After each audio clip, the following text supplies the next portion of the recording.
આજે આપણે ભેગા થયા છીએ શોધ ફેલોશિપ વિશે સમજવા માટે કે શોધ ફેલોશિપ શું છે. આપણે બધા અવેર છીએ કે એ એક ફેલોશિપ છે જે પીએચડી ફૂલ ટાઈમ મોડમાં કરતા હોય વિદ્યાર્થીઓ એને મળે છે. આ ફેલોશિપ યુનિક શું કામ છે બરાબર. પહેલી વસ્તુ કે આ ટાઈપની ફેલોશિપ બીજા રાજ્યમાં કોઈ રાજ્ય આપતું નથી ગુજરાતને છોડીને. ખાલી ગુજરાત રાજ્ય જ છે જે આ ફેલોશિપ આપે છે. આની યુનિકનેસ એ છે કે એમ તો નેશનલ લેવલે સારી એવી 35,000 ફોર 5 યર્સ એવી સારી ફેલોશિપ મળે છે બરાબર.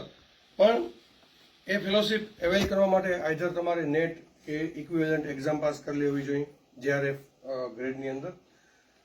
એના ઉપરાંત ઘણા બધા જે મિત્રો કેટેગરીમાંથી બિલોંગ કરે છે એના માટે પણ ઘણી બધી સ્કીમ છે બરાબર સેન્ટ્રલ ગવર્મેન્ટની, એમાં પણ મળે છે. અને એના ઉપરાંત અમુક વુમન એમ્પાવરમેન્ટના ભાગરૂપે ઘણી બધી સ્કીમ છે એમાં મળે છે. પણ શોધ ફેલોશિપ એવી છે જે ઓલમોસ્ટ એપ્લાય કરતા અગર એની રિસર્ચ પ્રપોઝલ બરાબર હોય છે તો એને મળે જ છે. એના માટે નેટ જીસેટ અગર આપણે ન હોઈએ તો પણ આપણે અવેલ કરી શકીએ છીએ. એટલા માટે આનું મહત્વ વધી જાય છે. ઓકે, તો Shodh fellowship is an esteem scholarship બરાબર which is supported by government of Gujarat Department of Education. The PhD scholar who are conducting qualitative research in full-time mode in state institute only. આ વસ્તુ હું જે વસ્તુ બોલું છું અમુક વસ્તુ યાદ રાખજો કે સ્ટેટ ઇન્સ્ટિટ્યૂટ એની અંદર કોલેજ પણ હોઈ શકે, યુનિવર્સિટી ઓટોનોમસ કોલેજ પણ હોઈ શકે જે પીએચડી ઓફર કરતી હોય, યુનિવર્સિટીઝ પણ હોઈ શકે, રિસર્ચ ઇન્સ્ટિટ્યૂટ પણ હોઈ શકે લાઇક GIDM હોય કે ISR હોય કે સ્ટેટ ઇન્સ્ટિટ્યૂટના, અધરવાઇઝ સેક્શન ઇન્સ્ટિટ્યૂટ પણ હોઈ શકે છે. પણ સેન્ટ્રલ યુનિવર્સિટી કે સેન્ટ્રલ ઇન્સ્ટિટ્યૂટના વિદ્યાર્થીઓ આ ફેલોશિપ નથી લઈ શકતા. આનો બીજો એક એડવાન્ટેજ છે કે આ ફેલોશિપ ડીલ થાય છે ડાયરેક્ટ ગાઈડ અને સ્ટુડન્ટ વચ્ચે જ. આની અંદર યુનિવર્સિટીનો ફાઇનાન્શિયલી કોઈ રિસ્પોન્સિબિલિટી નથી. તમે ગાઈડ તમારી પ્રોગ્રેસને એપ્રુવ કરે છે એવરી મંથ, સર્ટિફાઈડ કરે છે અને હેડ એને ફોરવર્ડ કરે છે બરાબર. અને ડાયરેક્ટ ફેલોશિપ તમારા એકાઉન્ટમાં જ ડિપોઝિટ થઈ જાય છે. ફેલોશિપથી આપણે કોઈ જોબનું ટેન્શન નથી હોતું. કારણ કે ઘણીવાર એવું હોય છે કે આપણે જોબ કરતાં કરતાં જ્યારે પીએચડી કરવાની નોબત આવે ત્યારે ન આપણે પીએચડીમાં ફોકસ કરી શકીએ ન જોબમાં ફોકસ કરી શકીએ. ઘણીવાર આપણે જસ્ટિફાઈ નથી કરી શકતા. પણ 2 વર્ષ માટે આ જે ફેલોશિપ મળે છે એનાથી કોઈ પણ વિદ્યાર્થી પોતાના ફૂલ ટાઈમ પીએચડી ઉપર ફોકસ કરી શકે છે બરાબર. એના ઉપરાંત કન્ટીજન્સી પણ મળે છે. પર મંથ 15,000 રૂપિયા 2 વર્ષ માટે તો મળે જ છે. પણ એવરી યર તમને કન્ટીજન્સી મળે છે 20,000 રૂપિયા, જેની અંદર તમે તમારા પરચુરણ અને રિસર્ચને લગતા ખર્ચા જેમ કે કોન્ફરન્સમાં ગયા તો registration fee, travels allowance, field કર્યું કે નાનકડા મોટા સાયન્સમાં કામ કરતા ઇક્વિપમેન્ટ લીધા, કોઈ લિટરેચરમાં કામ કરતા હોય તમે બુક્સ લીધા, કોઈ જર્નલનું સબસ્ક્રિપ્શન લીધું બરાબર કે જર્નલ પબ્લિકેશન ચાર્જ હોય, 20 લેપટોપ લીધું ભણવા માટે, તો 20,000 રૂપિયા સુધી તમે એક વર્ષના ક્લેમ કરી શકો છો. શોધ ફેલોશિપ જે મળે છે એ જે ગવર્મેન્ટ ઓફ ગુજરાતનો જે GR છે, શોધ GR જેને કહેવામાં આવે છે, જે 2019માં પબ્લિશ થયો હતો અને એમાં નાનકડું એવું રિવિઝન થયું હતું 2021માં. તો એ GR શું કહે છે બરાબર એ આપણે સમજી લઈએ કે GRમાં વિદ્યાર્થીને કઈ વસ્તુ લાગુ પડે છે. હું GRની અંદર જે યુનિવર્સિટીને કે પછી ગવર્મેન્ટ ઓફ ગુજરાતને લાગુ પડે એ તમને નહીં સમજાવતો બરાબર. તો જે આ જે સ્કીમ છે બરાબર એને શોધ ફેલોશિપ કહેવાશે બરાબર. આપણે ક્યાંય પણ હોય તો આ સ્કીમને શોધ ફેલોશિપ તરીકે જાણશો, જેની અંદર મેં ઓલરેડી બોલ્યું છે કે એવરી મંથ તમને 15,000 રૂપિયા સ્ટાઇપન્ડ મળશે અને એવરી યર એક ભેગું 20,000 રૂપિયા તમને કન્ટીન્યુઅન્સી મળશે. એવું નહીં કે આ મહિના મેં 5,000 રૂપિયા ખર્ચ કર્યા તો હું ક્લેમ કરું, એવું નહીં. આખા વર્ષનો ખર્ચો તમારે કાઢવાનો હોય છે. યરના એન્ડમાં બરાબર તમને એક ક્લેમ કરવાનો હોય છે બરાબર. એક તમે જે પણ ખર્ચો કરો છો એ તમારા ગાઈડને ખ્યાલ હોવી જોઈએ.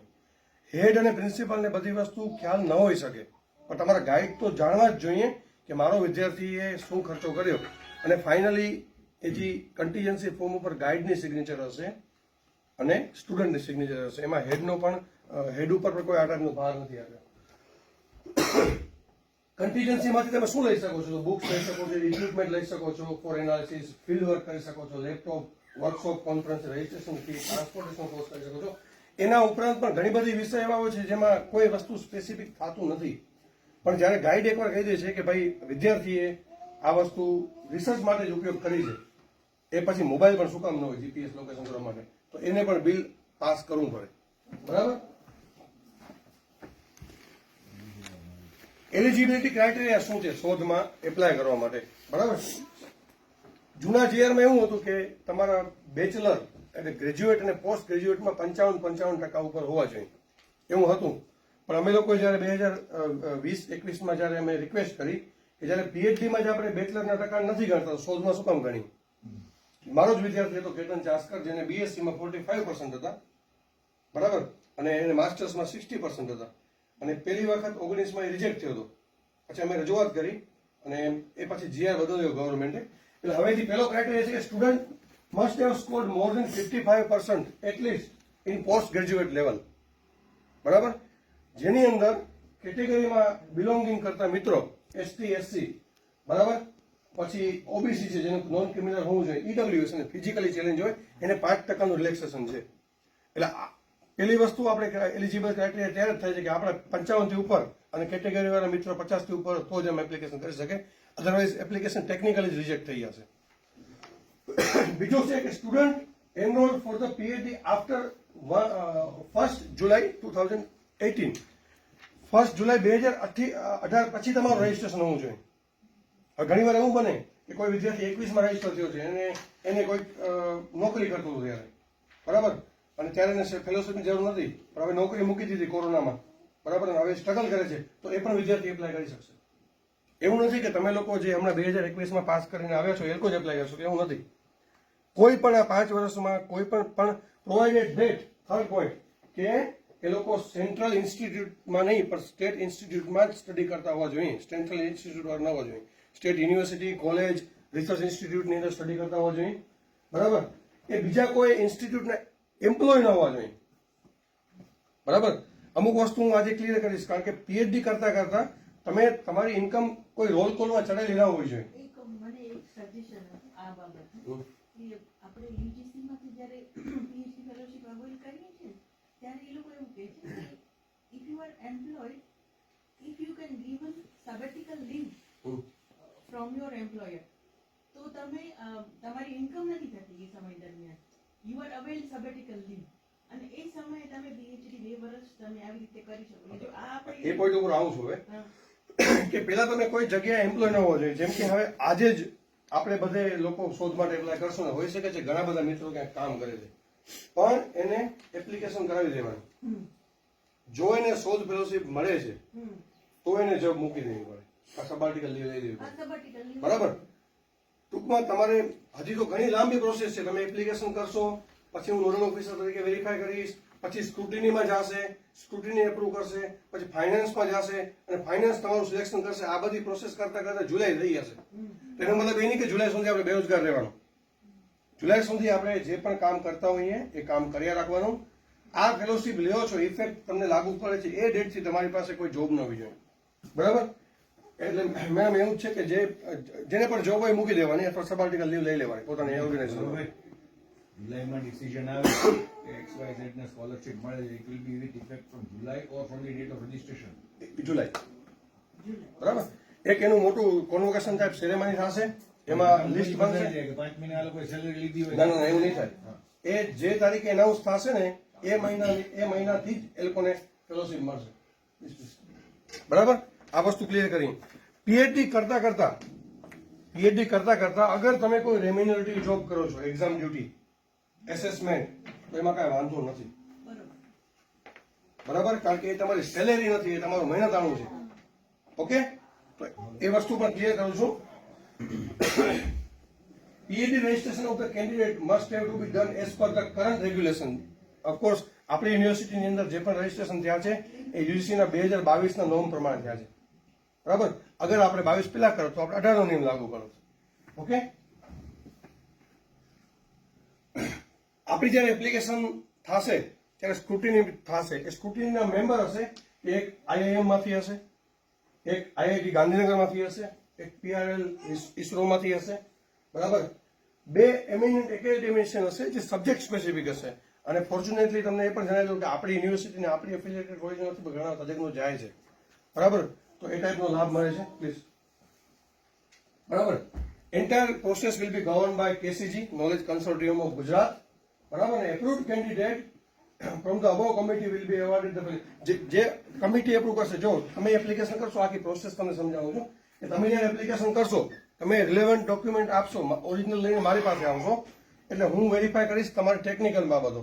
કારણ કે હું ઇંગ્લિશનો કે હું બીજા કેમિસ્ટ્રીનો પ્રોફેસર નથી. હું તમારા રિસર્ચ પ્રપોઝલ એસેસ નહીં કરું. હું તો એટલું જ કરીશ કે તમે બેઝિક ક્રાઇટેરિયામાં ફૂલફિલ થાવ છો, બરાબર. અને હું જે એપ્રુવ કરીશ પછી એ લોકો ટેકનિકલ બાબત નહીં જોવે. સ્ક્રુટિની આ બધા કમિટી મેમ્બર છે, એ ખાલી ને ખાલી તમારા રિસર્ચ પ્રપોઝલ કરશે. 99% તો રિસર્ચ પ્રપોઝલ એપ્રુવ થઈ જ જાય છે, પણ ઘણીવાર એવું હોય છે કે કોઈ રિસર્ચ પ્રપોઝલમાં રિપીટેશનનો વર્ક હોય છે, બરાબર. કે કોઈ પ્રપોઝલ જસ્ટિફાય નથી કરતી પીએચડી ડિગ્રીને, તો એવી પ્રપોઝલ રિજેક્ટ પણ થાય છે. એ પણ તમારે જાણ કરી દઉં છું. પહેલી જ રીઝન, જે પણ વિદ્યાર્થી સિલેક્ટ એકવાર થઈ જાય છે એને શોધના જીઆરના નિયમો બધે પાળવા પડશે. જીઆર હું તમને આપી દઈશ, તમારું સિલેક્શન થશે એટલે યુનિવર્સિટીના બધે નિયમો પાળવા પડશે, બરાબર. તમે અગર આમાંથી કોઈ પણ નિયમ મિસ કરો છો, બરાબર, તો તમને ફેલોશિપ 18% વ્યાજ સાથે પાછી દેવી પડશે. 2 મહિનાના 30,000 રૂપિયા લીધા એટલે 18 54 પ્લસ 30,000 રૂપિયા પાછા દેવી પડશે. અગર તમે ડોક્યુમેન્ટ આપો છો એમાંથી કોઈ ફેક ડોક્યુમેન્ટ આપ્યા, બરાબર, અને એ પકડાઈ જાય છે, તો પણ તમને મળેલો સ્ટાઇપન્ડ 18% ડિટેલ સાથે પાછું દેવું પડશે, બરાબર. અગર કોઈ વિદ્યાર્થી વેલિડ રીઝન વગર 6 મહિના સુધી એબસન્ટ છે પોતાની ઇન્સ્ટિટ્યૂટમાં, બરાબર, તો એવા વિદ્યાર્થીને પણ 12% સાથે પોતાની રકમ પાછી દેવી પડશે.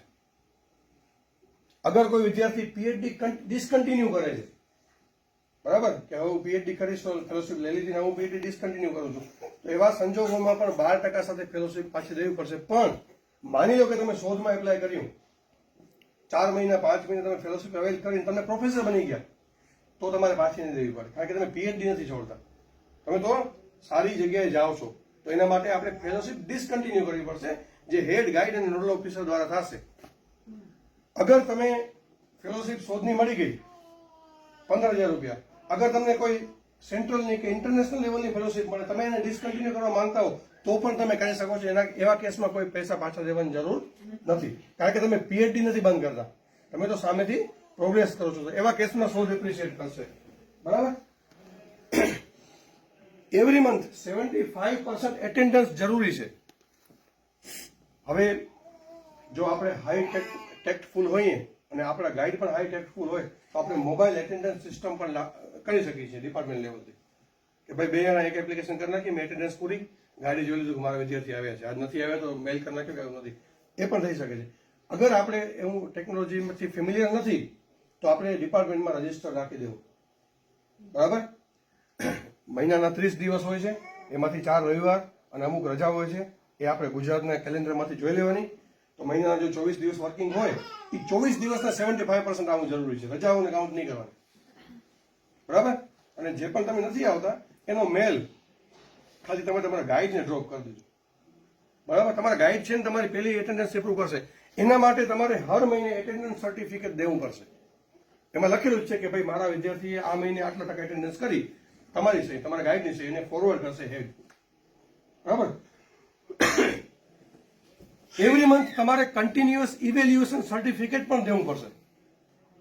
એમાં બીજું કાંઈ નથી હોતું કે તમારા ગાઈડ તમને ખાલી 2 લાઈનની કોમેન્ટ લખી દેશે કે મારા વિદ્યાર્થીએ આ મહિનાનું કામ પરફેક્ટ કર્યું છે, બરાબર. જેમાં ગ્રેડ ઓફ એક્સિલન્સ, ગુડ અને વેરી ગુડ, કે પછી નોટ સેટિસ્ફાઈડ. લગાતાર 6 મહિના જો નોટ સેટિસ્ફાઈડ હશે તો તમને પ્રોબ્લેમ થઈ શકે છે, બરાબર. તો એવરી મંથ તમારે 2 ડોક્યુમેન્ટ સબમિટ કરવાના, કે એટેન્ડન્સ સર્ટિફિકેટ અને કન્ટિન્યુઅસ ઇવેલ્યુએશન સર્ટિફિકેટ. એક પાનાનું પરફોર્મન્સ છે, બરાબર. એને પ્રિન્ટ કાઢી એટલે ભલે તમારા ગાઈડની સહી લઈ અપલોડ કરી દેવાનું, નોડલ ઓફિસ તરીકે એપ્રુવ કરી છે, એટલે તમારા ખાતામાં તરત જ રૂપિયા પડી જશે. આપણે ડિપાર્ટમેન્ટની અંદર આરએસસી હર 6 મહિને થાય છે, બરાબર. તો હર મહિને ત્રીજું ખાનું હશે જ આરએસસી નો રિપોર્ટ અપલોડ કરવાનો, પણ આપણે એ તો હર 6 મહિને થાય છે, એટલે આપણે હર 6 મહિને આપણો આરએસસી રિપોર્ટ સબમિટ કરવો પડશે, બરાબર. એટલે આરએસસી રિપોર્ટમાં જેમ કે આપણું ટેબલ હોય તો એપ્રુવડ કે નોટ એપ્રુવડ કે સજેશન, એની જેવા આપણી આરએસસી થઈ જાય તો આપણે આપણા હેડને રિક્વેસ્ટ કરવાની કે સર મેડમ અમને આરએસસી રિપોર્ટની પીડીએફ સ્કેન કરવાની મંજૂરી આપો. એ મંજૂરી કરીને તમારે એક બીએન આપી દેવાનું, બરાબર. ઘણીવાર એવું ઘણા ડિપાર્ટમેન્ટ એવું કરતો છે એક જ ટેબલમાં બધાનું નામ હોય અને આરએસસી નું રિકમેન્ડેશન આપે. ઘણા ડિપાર્ટમેન્ટ એવું હોય કે દરેક વિદ્યાર્થીને એક એક સીટ હોય. તમારી સીટ હોય તો એ સીટ જ કરી દેવાની, બદલી લેવાની જરૂર નથી. અને આખું ટેબલ લઈને તમારો ખાલી હાઇલાઇટ કરીને પીડીએફ સ્કેન કરી દેવાની. બરાબર. તો હવે આમાં એવું ઘણીવાર એવું થાય છે કે ઘણા બધા ડિપાર્ટમેન્ટમાં આરએસસી હર 6 મહિને નથી થતી, કારણ કે ઘણીવાર એટલા બધા બિઝી હોય છે કે મિસ થઈ જાય છે. તો કેન્ડિડેટ તરીકે તમારી 6 મહિના થાય ને તો એકવાર રિમાઇન્ડર આપી દેવાનું ગાઈડને હેડને કે મેડમ સર અમને શોધમાં 6 મહિના થઈ ગયા છે, આરએસસી જમા કરવી પડશે. એ લોકોને ખ્યાલ રહે ખાલી. તો એ શું ઘણીવાર આરએસસી એ પ્રમાણે પણ કન્ડક્ટ કરી શકે છે.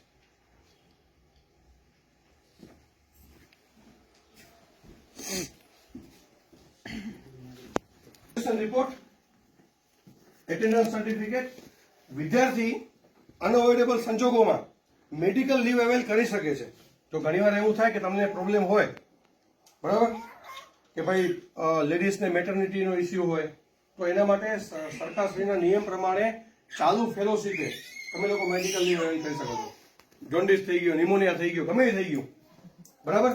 તો બસ તમારું મેડિકલ સર્ટિફિકેટ હોવું જોઈએ. ગાઈડને જાણ કરી દેવાની કે 15 દિવસ હું હતી, બરાબર. તો બસ ગાઈડ અવેર હશે તો ગાઈડ સિગ્નેચર કરશે એટલે હેડ ઓટોમેટિકલી ગાઈડના ફોરવર્ડિંગના આધારે તમારી એપ્લિકેશન ફોરવર્ડ કરી શકશે.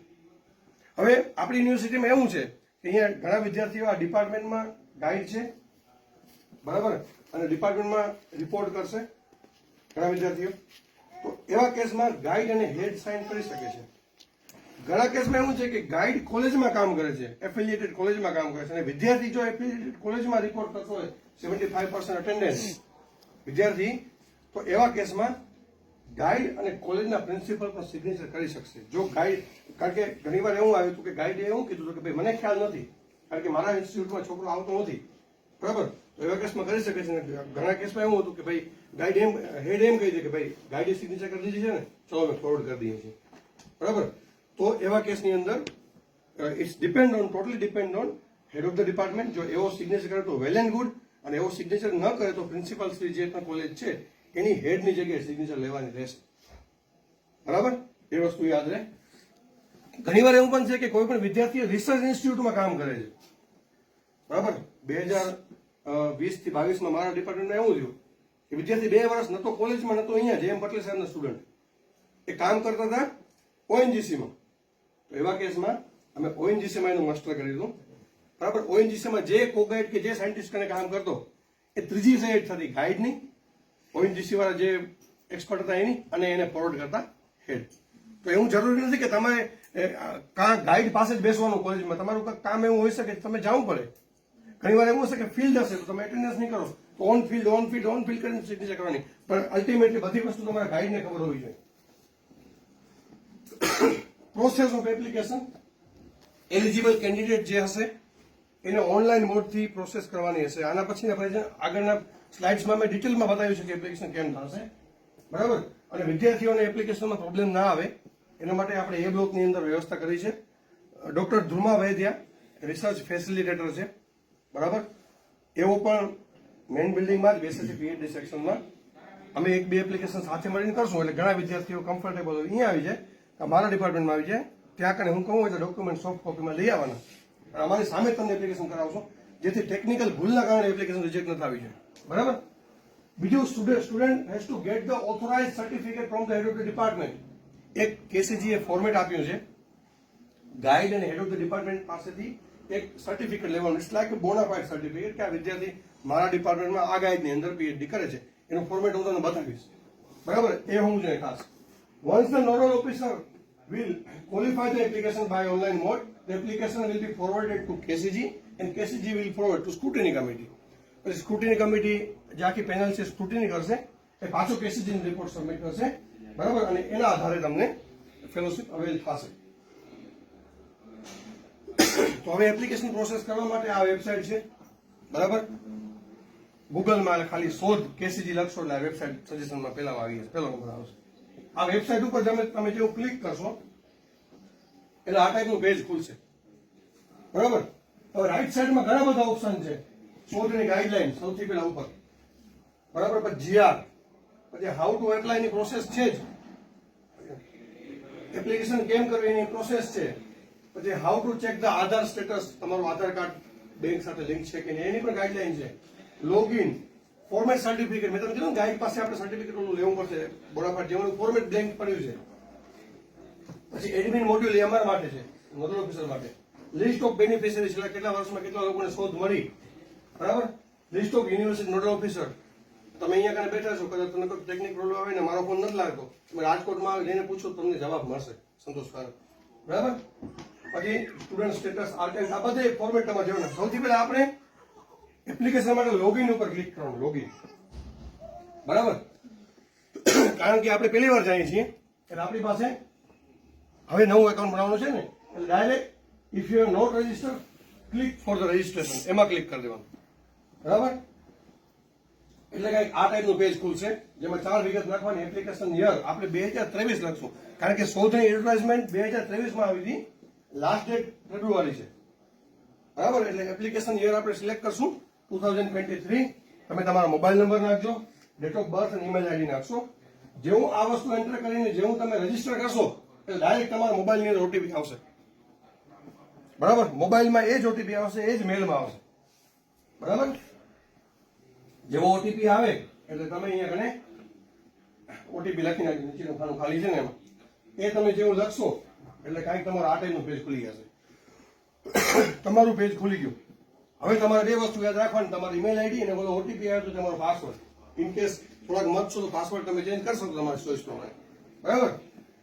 એપ્લિકેશન માટે હોમની બાજુમાં યુઝર ડિટેલ છે. પહેલા આપણે યુઝર ડિટેલ પૂરી કરવાની, જેમાં name of the student, birth date, gender, category, Aadhaar number નાખશો, બરાબર. અને પછી આપણે હું વાળું છે એની બાજુમાં ટીક કરવાનું, એગ્રી થઈ જવાનું સાથે. પછી આપણું address, district, pin code, mobile number, બરાબર, લેન્ડલાઇન. અને આ મોબાઈલ નંબર એ જ નાખવા જેમાં તમારા બેંકના આવતા હોય, શું કહેવાય, મેસેજીસ, બરાબર. ડિફરન્શિયલી આપણે ડિસેબલ હોય તો એ ટીક કરો. પછી પેરેન્ટ્સ અને હસબન્ડ ઇન્ફોર્મેશન, તો marital status, name of the mother as per the PAN કાર્ડમાં જેમાં મમ્મીનું નામ આવે આધાર કાર્ડ પ્રમાણે, બરાબર. ફાધર અને હસબન્ડ અને ફેમિલી એન્યુઅલ ઇન્કમ. આનાથી કોઈ લેવા દેવા નથી, કે એવું નથી કે તમારી ફેમિલી ઇન્કમ 15 લાખ હશે તમે ફેલોશિપ નહીં મળે, એવું નથી. એ લોકોનો રેશિયો છે કે આપણે કેટલા મતલબ લોકોને આપી છે એમાં. બિલો પોવર્ટી લાઇન સર્ટિફિકેટ છે, માઇનોરિટીમાં આવો છો, યસ કે નો કરી દેવાનું. અને અહીંયા ખાસ તમારો ડિસ્ટ્રિક્ટ, બેંક નેમ, આમાં જરાય ભૂલ ન થવી જોઈએ. આમાં ભૂલ થઈ તો છે ને કે 1.5 થી 2 મહિનાની પ્રોસેસ છે. પછી એમાં કેસીજીમાં ધક્કા તમને ખાવાના, તમારા બધી મને ખાવાના, બધું કરી મેન્યુઅલ કરવાનું, અને એમાં બહુ વાર લાગે છે. કારણ કે એવરી યર 1500 થી 2000 વિદ્યાર્થીઓ આવે છે આમાં, બરાબર. એટલે આમાં પ્લીઝ ભૂલ ન કરજો. એટલા માટે હું તમારે ભેગો રહીશ એપ્લિકેશન ટાઈમે, હું પોતે જોઈશ, વેરીફાઈ કરીશ, અને એકવાર તમે વેરીફાઈ કરી નાખો. તમારા આધાર કાર્ડથી જે તમારું બેંક એકાઉન્ટ લિંક્ડ હોય એ જ બેંક એકાઉન્ટ નાખવાનું. ઘણીવાર એવું થતું હોય કે વિદ્યાર્થી આધાર કાર્ડ નંબર નાખી દીધા અને એસબીઆઈ એકાઉન્ટ નંબર નાખ્યા. હવે ખબર પડી કે આધાર કાર્ડ લિંક નથી, ફેલોશિપ આવી ગઈ, અને માથાકૂટ કરે છે કે મારે ફેલોશિપ નથી આવી, અને ખબર પડી કે ભાઈ ફેલોશિપ તો યુબીઆઈમાં પડી ગઈ છે, બરાબર. તો મેક શ્યોર કે તમારા આધાર કાર્ડ જે બેંક થી લિંક હોય ને એમાં જ તમારે નાખવાનું, બરાબર. જેથી કરીને તમને આ પ્રોબ્લેમ ના આવે. અને પહેલી વાર ફેલોશિપ આવે ને તમારે જેટલા ખાતા હોય ને બધાને એકવાર સ્ટેટમેન્ટ જોઈ લેવાનું, જેમાં આવ્યું એમાં પછી 2 વર્ષ સુધી આવશે, બરાબર. આ તમારી ડિટેલ. પછી એકેડેમિક ડિટેલ તમારે ભરવાની. એમાં સ્ટ્રીમ તમારી જે પણ સાયન્સ, કોમર્સ, આર્ટ્સ હોય, બરાબર. કોર સબ્જેક્ટ જે બેચલરનો હતો એવી રીતે પીજીનું બધું. પછી પીએચડીની ડિટેલ કે તમે એમફિલ છો, net, set, PhD entrance pass કરી જે પણ હતું એ બધી કરી દેવાની ડિટેલ, ઓકે. પછી આરએસસી ફેસ, આરડીસી એટલે આપણી આરએસસી ફેસ કરી છે તો કરી જોઈએ આપણે રજીસ્ટર થયા તો યસ, બરાબર. PhD registration number. તમારે જે લોકોએ પીએચડી રજીસ્ટ્રેશન સર્ટિફિકેટ નથી મળ્યું એ લોકોએ પીએચડી સેક્શનમાંથી જલ્દીથી લઈ લેવાનું. તમારે આરએસસી થઈ હોય એટલે તમારો આરએસસી રિપોર્ટ જેવો પીએચડી સેક્શન પાસે આવી જાય એટલે તમારે 6500 ફી ભરી તમારું રજીસ્ટ્રેશન કરી લેવાનું. આના માટે 2 વસ્તુ યાદ રાખવાની. ઓલી જે ગુલાબી રસીદ ભરો ને 6000 રૂપિયાની એ સાચવીને રાખવાની, અને પીએચડી રજીસ્ટ્રેશન સર્ટિફિકેટ. રજીસ્ટ્રેશન સર્ટિફિકેટમાં તમારા સર્ટિફિકેટ નંબર લખેલા હશે, રજીસ્ટ્રેશન ડેટ લખેલી હશે. તમે જેથી ફી ભરો ને તે તમારા રજીસ્ટ્રેશન ડેટ, એમાં જે નંબર છે એ જ લખવાના, એમાં ડેટ એ જ લખવાની. પછી તમારે રિસર્ચ લેબ, તો તમે જે કોલેજમાં કામ કરતા હો તો ભાઈ ડિપાર્ટમેન્ટ ઓફ ઇંગ્લિશ, કેસ કે કચ્છ યુનિવર્સિટી, કે પછી department of chemistry, R Lalan College કે તમારી કોલેજ, એ તમારા લેબનું નામ. કારણ કે પર્ટિક્યુલરલી આપણી કોઈ લેબનું નામ નથી. અગર કોઈ નામ ન હોય તો તમે નોટ એપ્લિકેબલ પણ લખી શકો છો, બરાબર. PhD stream, science, commerce, art, education, એમાંથી ક્લિક કરી દેવાની. Subject specification English, Gujarati, geology, education જે પણ સબ્જેક્ટ હોય લખી દેવાનું. તમારું પીએચડી નું રિસર્ચ ટાઇટલ જે RSC માં તમે જમા કર્યું ને 5 કોપી જમા કરી ટાઇટલ લખી દેવાનું વિધાઉટ એની મિસ્ટેક. યુનિવર્સિટીનું નામ લખેલું છે એમાં સિલેક્ટ કરજો, ડિપાર્ટમેન્ટ સિલેક્ટ કરજો. પછી રિસિપ્ટ નંબર, બરાબર. રિસિપ્ટ નંબર એટલે જે ગુલાબી 6500 વાળી ફી આવે ને એ જ તમારી રજીસ્ટ્રેશન ફી છે ને એ જ તમારી ફર્સ્ટ સેમેસ્ટરની ફી છે. એટલે રિસિપ્ટ નંબર જે છે એમાં એ જ નંબર આવશે એની ફી, બરાબર. અને ફર્સ્ટ સેમેસ્ટર ફી આપણે 6500 ભરી. પછી વહીમાં શું છે ફર્સ્ટ સેમેસ્ટર ફી નંબર એટલે ઓ જ નંબર લખી દેવાનો. ગુલાબી રસીદ બે જગ્યાએ આવશે. એ જ તમારી રજીસ્ટ્રેશન ફીમાં રિસિપ્ટ નંબર અને એમાઉન્ટ 6500 અને ફર્સ્ટ સેમેસ્ટર ફીમાં એ જ તમારો એમાઉન્ટ 6500, બરાબર. અને એને સ્કેન કરી દેવાનું. પછી પીએચડી ગાઈડની ડિટેલ, એમાં ફેકલ્ટીના સબ્જેક્ટ, કયા સબ્જેક્ટના આપણે ગાઈડ છે, બરાબર. ગાઈડનું નામ, ગાઈડના કોન્ટેક્ટ નંબર, ગાઈડની email ID, department, address of institute અને ડિસ્ટ્રિક્ટ, આટલી બધી વસ્તુઓ આપણે ભરી દેવાની એકેડેમિક. આ પેજ પૂરું થાય એટલે પછી લાસ્ટ પેજ આપણો આવશે ડોક્યુમેન્ટ અપલોડ કરવાનો. તમે મારી પાસે આવો એટલે તમારી પાસે આ પ્રમાણે ડોક્યુમેન્ટ હાજર હોવા જોઈએ. તમારા આધાર કાર્ડની જેપેક અથવા PDF, તમારા બોનાફાઇડ સર્ટિફિકેટ ઉપર બતાવું છું, બોનાફાઇડ સર્ટિફિકેટ એનું છે જે હેડ અને ગાઈડ પછી મળશે એની જેપેક અથવા PDF. પછી સેવિંગ બેંક એકાઉન્ટનો ફર્સ્ટ પેજ અથવા તો કેન્સલ ચેકની જેપેક અથવા PDF. પછી તમારી પોસ્ટ ગ્રેજ્યુએટની ડિગ્રી, માસ્ટર્સની ડિગ્રી જો ન હોય તો ઇમિડિયેટલી પ્રોવિઝન ડિગ્રી લઈ લેવી, બરાબર, એની સોફ્ટ કોપી. પછી તમારી પોસ્ટ ગ્રેજ્યુએટની માર્કશીટ એક જ PDF બનાવવાની જેમાં ફર્સ્ટ, સેકન્ડ, થર્ડ અને ફોર્થ બધી માર્કશીટ આવી જાય પ્રોપરલી સ્કેન થયેલી, બરાબર. પ્રોપરલી સ્કેન નહીં હોય તો હું રિજેક્ટ કરી નાખીશ. પછી તમારા PhD ની રજીસ્ટ્રેશન ફીની રિસિપ્ટ એટલે ગુલાબી 6500 ભરશો એ જ. અને એ જ બીજી વાર અપલોડ કરવાની તમારા PhD ની ફર્સ્ટ સેમેસ્ટરની ફી. એ ગુલાબી રસીદ 2 વાર અપલોડ કરવાની, બરાબર. પછી પાસપોર્ટ સાઇઝનો ફોટો, જેટલા KB લખ્યા એટલાની અંદર હોવો જોઈએ, 100 KB ની અંદર જેપેક ફોર્મેટમાં. રિસર્ચ પ્રપોઝલ, જે તમે રિસર્ચ પ્રપોઝલ અહીંયા સબમિટ કરો છો, બરાબર, જે તમારા હેડ અને ગાઈડે સિગ્નેચર કરી છે એ રિસર્ચ પ્રપોઝલની PDF બનાવવાની લો રિઝોલ્યુશનમાં અમુક MB નીચે આપણે તરત જ જોઈ લેશો, લખેલું આવશે બાજુમાં, બરાબર. એટલા સાઇઝની પ્રપોઝલ બનાવવાની, સાઇન અને સ્ટેમ્પ હોવો જોઈએ ગાઈડ અને હેડનો, એક PDF સબમિટ કરી દેવાની. પછી તમે જ્યારે RDC ફેસ કરી ત્યારે તમે પ્રેઝન્ટેશન આપ્યું હશે, એ પ્રેઝન્ટેશનને PDFમાં કન્વર્ટ કરી દેવાનું, સેવ એઝ PDF. એ પ્રેઝન્ટેશનની કોપી પણ અહીંયા સબમિટ કરવાની. આ બે વસ્તુ છે ને સ્ક્રુટિની કમિટી જોશે કે તમે તમારી રિસર્ચ પ્રપોઝલ હતી કેવી છે, એ પ્રેઝન્ટ તમે કેવી કરી છે, બરાબર. પછી સેલ્ફ ડિક્લેરેશન સર્ટિફિકેટ, એ હમણાં ફોર્મેટ તમને બતાવું છું કેવું હશે. પછી સ્ટુડન્ટ સિગ્નેચર, તમારું સિગ્નેચર. પછી SSC નું સર્ટિફિકેટ, અંડર ગ્રેજ્યુએટના ડિગ્રી સર્ટિફિકેટ, અંડર ગ્રેજ્યુએટની માર્કશીટ બધી એક ભેગી. લાસ્ટમાં યુનિવર્સિટીનું આઈ કાર્ડ, જો તમારી પાસે ન હોય PhD પછી હર્ષદભાઈ પાસે જશો એ 5 મિનિટમાં આઈ કાર્ડ કાઢીને આપી દેશે, બરાબર. આપણે 26 ફેબ્રુઆરી તારીખ નક્કી કરી છે. કઈ 26 ફેબ્રુઆરીના તમે બધે આ ડોક્યુમેન્ટ લઈને મારી ઓફિસે આવી જજો. 5 મિનિટમાં તમારું રજીસ્ટ્રેશન પૂરું કરી તમને ફ્રી કરી દેશું, બરાબર. અને શરૂઆતમાં હું જીઓલોજીના કેન્ડિડેટ અમારા લાઈફ સાયન્સના એ લોકોને કરી દઈશ. અને એ લોકોને એટલા ટ્રેન થઈ જશે કે પછી ડાયરેક્ટ અલગ અલગ PC આપી દઈશ, બધી બેસી જાય પહેલા રજીસ્ટ્રેશન થશે. આપણે બધાને હેલ્પ કરી દેશે એક બે છોકરાઓ, બરાબર. પછી હવે તમે આ જે સર્ટિફિકેટના ફોર્મેટ ક્યાંથી મળશે તો અહીંયા લખી દેજો ફોર્મેટ ઓફ સર્ટિફિકેટ, બરાબર.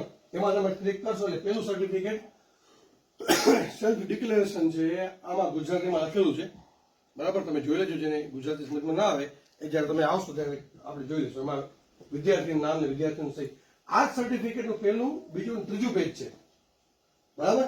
એમાં તમારા ગાઈડની સિગ્નેચર આવશે, એને ફોરવર્ડ તમારા હેડ કરશે અને એ સર્ટિફિકેટમાં એપ્લિકેશન તમે હું પણ સહી કરીશ, નોડલ ઓફિસરની. ગાઈડ અને હેડના સિગ્નેચરના આધારે મારે પણ સહી કરવી પડશે, બરાબર. બધીના સ્ટેમ્પ બેમ્પ બધું કમ્પ્લીટ હોવું જોઈએ. અગર ગાઈડના સ્ટેમ્પ ન હોય તો કોઈ ચિંતા નહીં, બરાબર. હેડના સ્ટેમ્પ હોવા જોઈએ. અને ત્રીજું પેજ છે સર્ટિફિકેટ બોનાફાઇડ કીધું હતું. આ ટાઈપનું સર્ટિફિકેટ દીધું જ છે કે this is to certified that ફલાણાનું નામ enrolled in full time research scholar PhD program in ફલાણા subject department of so and so in case કે Kutch University under the guidance supervision of the PhD ગાઈડનું નામ. અગર કો guide હોય તો and કો ગાઈડન્સ ઓફ એનું નામ અને ડેઝિગ્નેશન બેન લખીને ઇન્સ્ટિટ્યૂટ. જો મેં આ ટાઈપનું બનાવ્યું છે સર્ટિફિકેટ. એટલે હેડના લેટર હેડ અથવા યુનિવર્સિટીના લેટર હેડ ઉપર આ ટાઈપનું સર્ટિફિકેટ બનાવી ગાઈડની, કો ગાઈડ અથવા કો ગાઈડની અને સૌથી નીચે હેડની સહીની સિક્કા સાથે આપણે આની પણ પીડીએફ જમા કરાવવાની. બરાબર? આ ટાઈપનું પ્રેઝન્ટેશન છે. હવે તમને